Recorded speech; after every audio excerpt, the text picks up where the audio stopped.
Hi,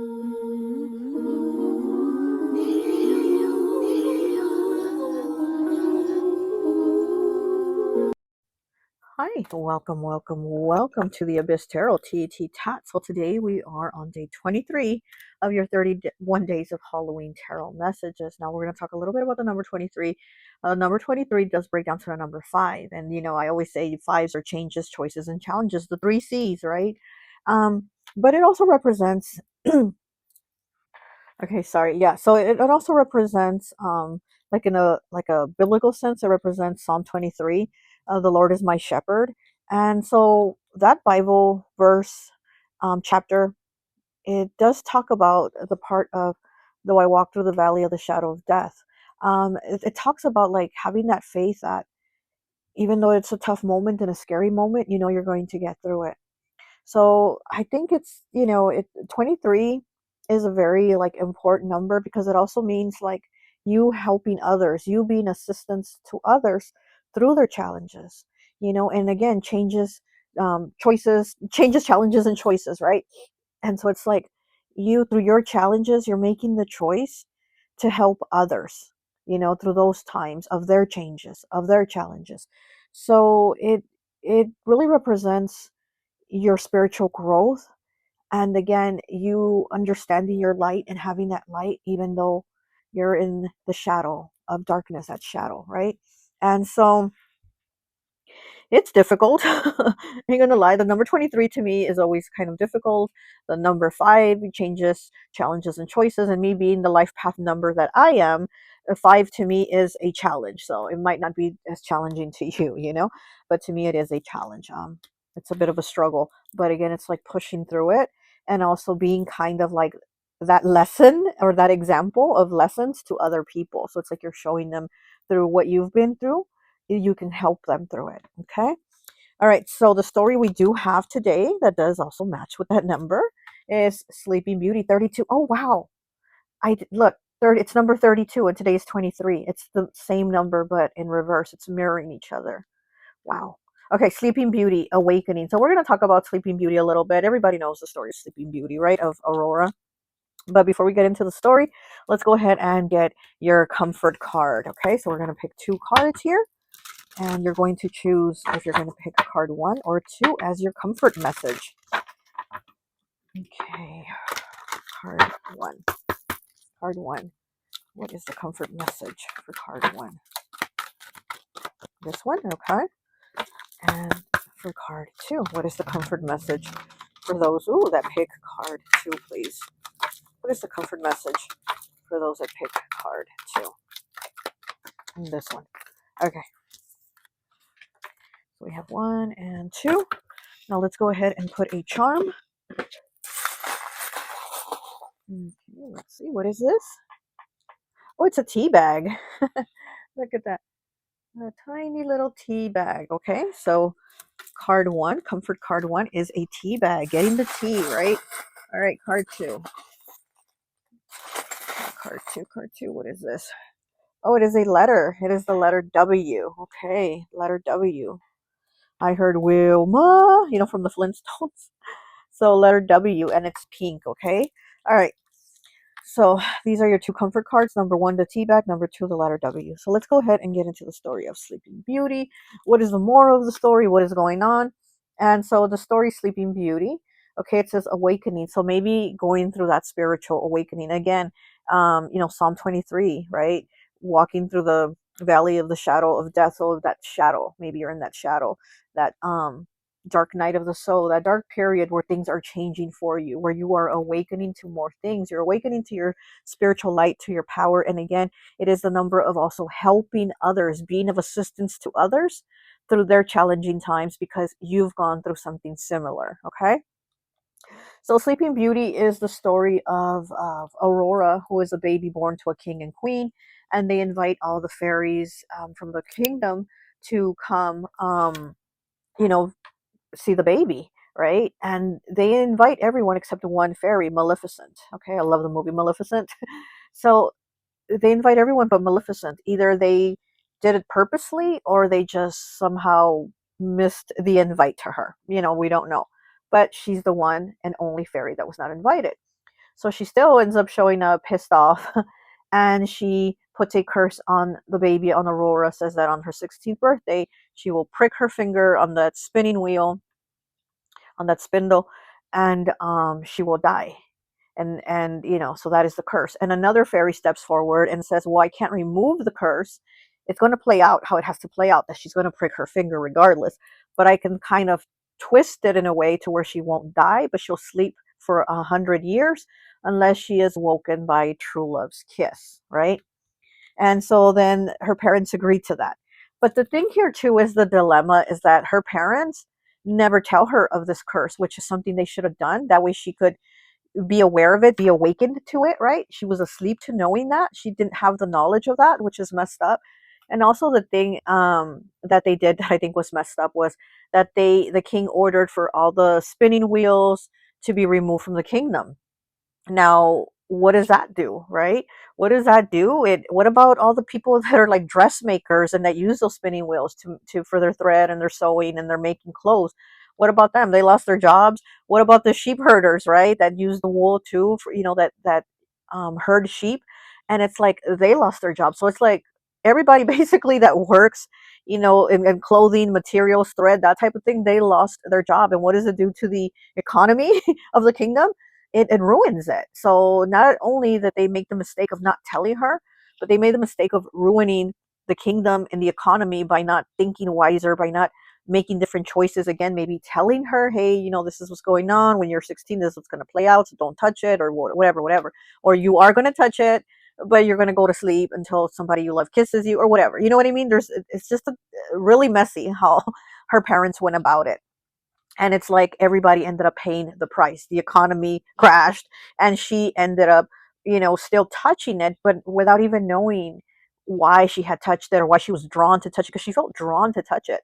She didn't even know why. Like, she could have been made aware of this. And again, it's just like they let her sleep, they let her be unaware, and then she has her awakening. The awakening is, of course, in the stories when he kisses her and she wakes up, when the prince kisses her and she wakes up. So then that they live happily ever after.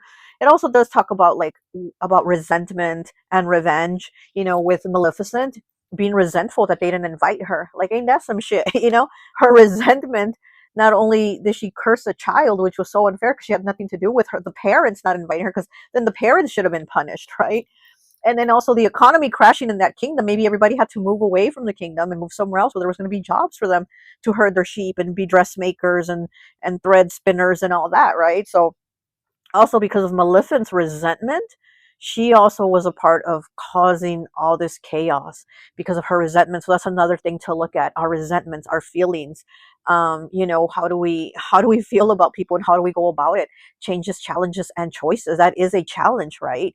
That is a challenge, to have resentment and try to let go of it. It is a choice. How do we make the choice to go about it and to maybe let it go, or deal with it in another way, right? That isn't hurtful. So there's a lot going on here with the story that I just think it's kind of messy. I think it's kind of messy, but it ends up having a happily ever after. Her and the prince, they're in love and they get married and all that, happily ever after. But I do think there's a lot of things here that a lot of people paid the price that it wasn't for them to pay. You know what I mean? So that there, I think, is another part of the story to look at. So is there somebody having you pay some sort of price that isn't your price to pay? Or is there something that maybe you should have been warned about and you weren't warned about it? And now you're having to be aware of it, but in a shocking way, right? You're like, if you would have been made aware of it before, or if they would have told you this before, or if they would have told you your dad's not your real dad, but he raised you as his own. Like, if they would have, you know what I mean, told you something that they needed to tell you, you wouldn't be going through a shock or a change or this challenge. But again, it was because of choices, changes, challenges, and choices. So definitely the number does, I think, go good with the story. But there might be something here that, again, you're having to experience that shouldn't have been meant to be experienced like that, or it shouldn't have been meant to be your experience at all. Because again, it's like you paying the price for someone else. Like, why did she get cursed by Maleficent? Shouldn't the parents have been cursed? They're the ones that didn't send the invites. The baby didn't have nothing to do with sending the invite. She's a baby. She couldn't send no invites. But anyways, let's go ahead and see what we got in the book. Let's see what the good book says, okay, about a Sleeping Beauty. Where is it? Okay, here it is. Sleeping Beauty Awakening. When the child is 16, she will prick her finger upon a spindle and die. The king and queen cried out and begged the fairy to forgive them and remove the curse, but the fairy refused to do so. But one fairy stepped forward and said, I cannot undo this curse, but I can alter its course. Beauty shall not die when she touches the spindle, but she will fall into a deep sleep for 100 years. It is right that in this story, the family of Sleeping Beauty decided they will go far into the same enchanted sleep along with their daughter. A princess was cursed by a fairy with a grudge. When the Princess Aurora is born, her parents invite the chief magical beings of the kingdom to offer them all a rare gift. They are genuinely overjoyed at the birth of this child who has been longed for far before she was even born. But there is one fairy they did not invite, and in some versions of the tale, this is deliberate. In others, it is an oversight. In others, still, the reason is they have not enough wealth to share with the being, now known as Maleficent. While they offended the fairies, payback to the family's slight is to curse Aurora to die when she pricks her finger upon a needle from a spinning wheel. A late arriving fairy can soft spoken can soften the blow with her blessing. That Aurora will simply fall into a deep sleep when she can only be awakened from the kiss by a lover whose heart is true.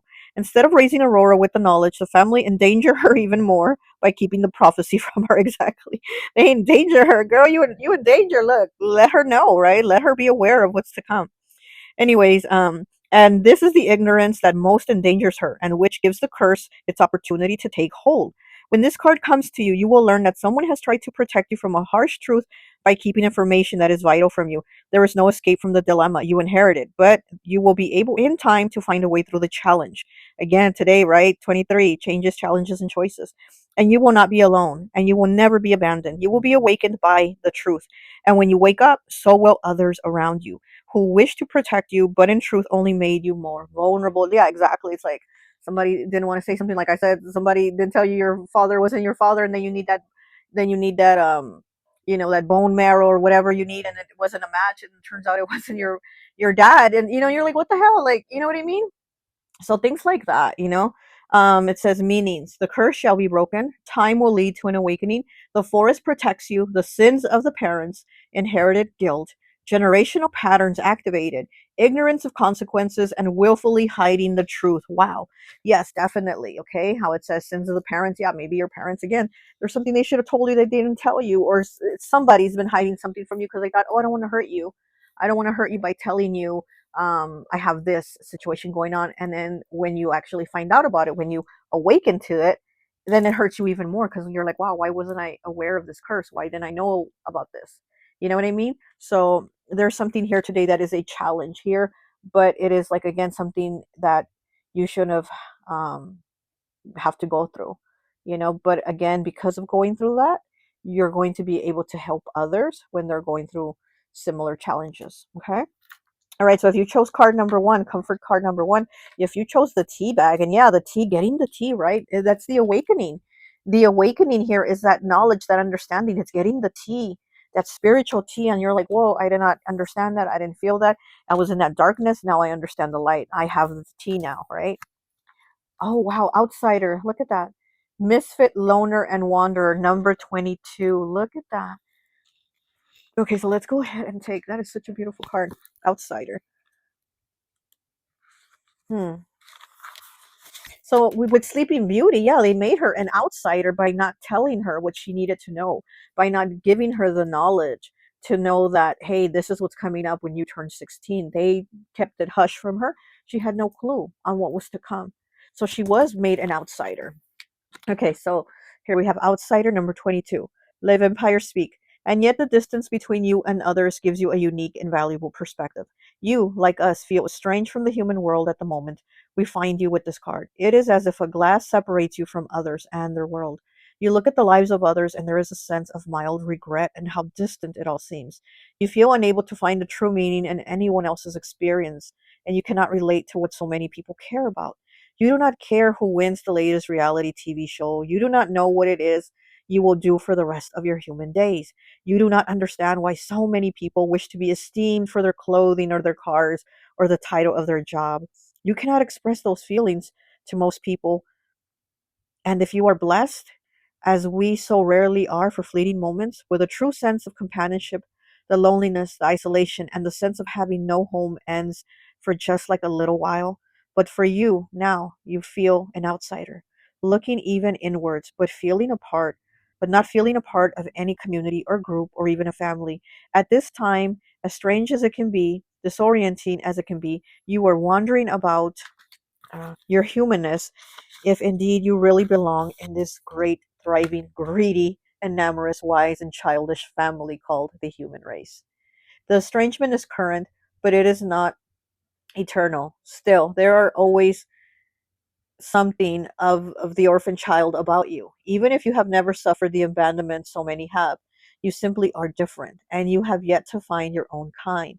And the truth is that when you do find your own kind, you and they may be only able to be with each other in unusual, unconventional ways or for shorter lengths of time. Blessing. You have been given the opportunity to find your own way and to see the world from a unique perspective. This will give you great creative, artistic, and spiritual opportunities. Working with this card, accepting the outsider's position for now, you can observe and watch and see and record. This will make you a valuable writer, artist, and teacher. Your unique perspective will be greatly valued. See that right there? Definitely, like I said, goes with the perspective of like her being awakened now. It's the awakening of what she can see, and if she would have known, right, she would have been made aware. But not only that, but the number 23 again is through helping others with your experiences. Because of you, what you experience, they're able to look at you and learn from that. And you're also able to say, look, I've been through that. I know what that's like. And you can guide them through those challenges, right? So yeah, definitely with the tea bag here, it's like you definitely have the tea now to pass it to others and not hold it from them. Your perspective, you can give your perspective and say, hey, this and this, and not withhold that from people the way it was withheld from you, and you became this outsider that didn't have the information. I really like that. Okay, so let's go ahead and take a look at card number 2. If you chose the letter W for Wilma from the Flintstones. Okay, so let's go ahead and see what your card is. We have that death will come, mortal, finite, and fragile. The number 330, breaking down to a 3. Okay, so let's take a look at that. 30. That death will come. Okay, let me see. Let vampires speak. One day all of us must, you will die. What do these words strike into you? Fear, resolution to live, acceptance, or is there simply a sense of what is not known? We have lived longer than humans, yet we are not so old as the cycle of life. We too will come to our ending, and we, just as you, do not know for certain what will take place. Will there be a void, an emptiness, a nothingness? Will there be peace? Will there be punishment? But one thing we can be sure of, that's already reminded me again of Psalm 23, about I can't recall the whole thing in my head, but about being at peace, right? It's about being in that darkness but still knowing that you're going to have peace. um Will there be peace? Will there be punishment? But one thing we can be sure of, there will be an ending. Those who tell you they know for sure what lies on the other side, believe them not. Because when we live, that is what we know, the flow and pulse of hot blood. We have the opportunity to be good, and when we say good, we mean fine, of quality. There may be nobility. When there is an ending of this kind, that death is, we separate from those on the other side. There are those who speak with the dead and listen to the spirits. That is good and well. But do not dwell on that, and do not deny that you will die. There are those who will try to sell you ways to lighten your life, give you prayers and spells to never die. But we tell you now, accept this you must.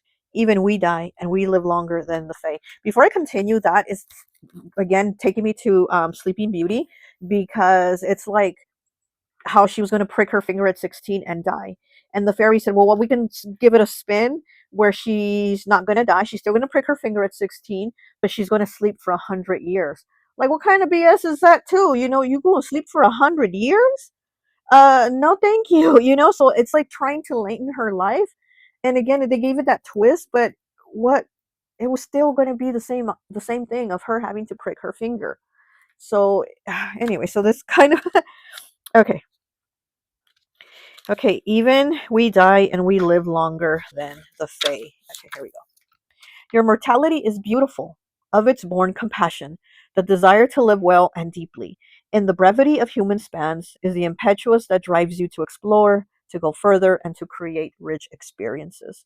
In the full understanding of your mortality and its beauty, you will begin to explore the potential of being alive now. It matters not if you have many more lives to live, have lived before, or will live again. All that matters is now and what you do with every moment you are blessed with. Blessing. Knowing that we have one lifetime at a time to make changes. Again, 23 changes, challenges, and choices. To make changes, learn lessons, and move closer to the true purpose of our soul is a blessing. Knowing that each lifetime must not be wasted and it's precious. It's a gift that compels us to lead lives of meaning. Working with this card, it is time to honestly create meaning in each day and to choose, wow, changes, challenges, and choices, and to choose to make the very best of the time you have. Every day is a gift. Make it count. It is time to live more fully and to make a list of what your dreams and plans are. It is time to know that in whatever way you feel trapped, you are killing yourself before life is taken from you. Kill the thing that is killing you. Exactly. Change your perspective. Okay. Wow. Absolutely love it. Absolutely love it. And like I said, the message always goes with the number, right?